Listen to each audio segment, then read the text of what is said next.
Welcome to சிம்ப்ளிஷன் பா. இன்றைக்கி வந்து நம்ம ப்ரோக்கோலியில் சில்லி எப்படி போடலான்னு பார்க்கலாங்க. இதுவும் இந்த பீஸ் அளவுக்கு கட் பண்ணி இதை வந்து உப்பு மஞ்சள் போட்டு தண்ணியில் போட்டு எடுத்துருக்கேன். கொஞ்சம் ஒரு கொதி விட்டு எடுத்துக்கலாம் போதும். இப்போ ஃபில்டர் பண்ணி வச்சுருக்கேன், உப்பு மஞ்சள் மட்டும் போட்டு.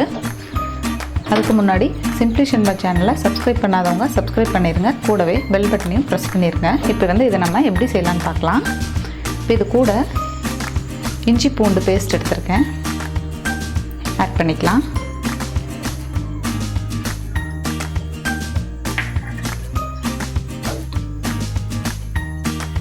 மிளகாய் தூள் நீங்கள் காரத்துக்கு ஏற்ற மாதிரி போட்டுக்கோங்க.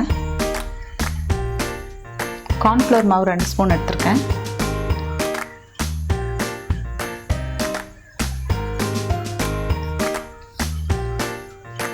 அதே அளவு கடலை மாவு,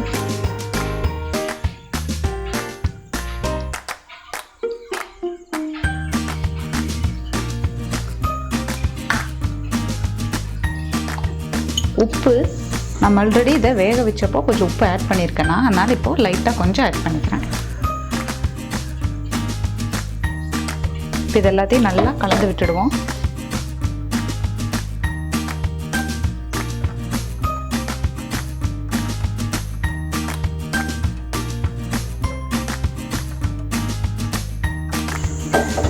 நல்லா மிக்ஸ் பண்ணியாச்சு. இப்போ இது கூட ஒரே ஒரு முட்டை எடுத்திருக்கேன்.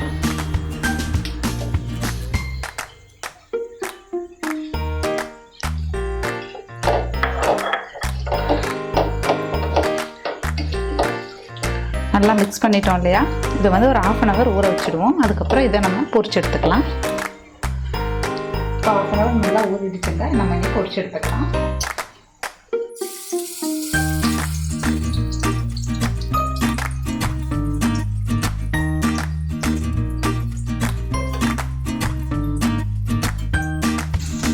அடுப்பை வந்து லோ ஃப்ளேம்லேயே வச்சுக்கோங்க, இல்லைன்னா கரிஞ்ச மாதிரி ஆகிடும்.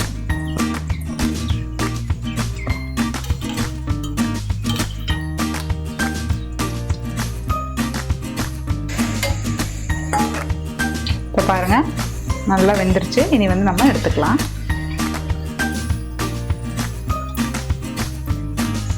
நல்லா ஃப்ரை ஆகிருக்கு.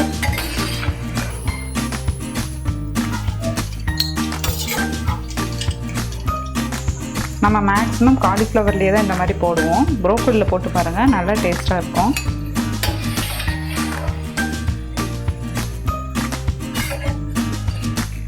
இதே மாதிரி நம்ம எல்லாத்தையுமே போட்டு எடுத்துக்கலாம்.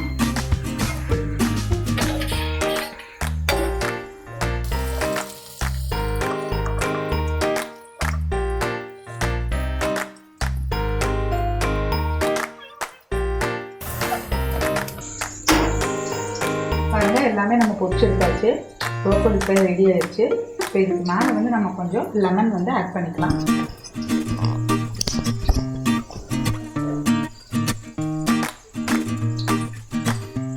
லெமன் வந்து இதில் நான் மேலே பிழிஞ்சு விடுறேன். நீங்கள் தேவைப்பட்டதுன்னா நம்ம இதெல்லாம் போட்டு பிணைஞ்சு விடலையா, மிளகாத்தூள், உப்பு, இஞ்சி பூண்டு, அது கூடவே லெமன் வந்து ஆட் பண்ணிக்கலாம். இதை நீங்கள் ட்ரை பண்ணி பார்த்துட்டு கமெண்ட் பண்ணுங்கள். தேங்க்யூ.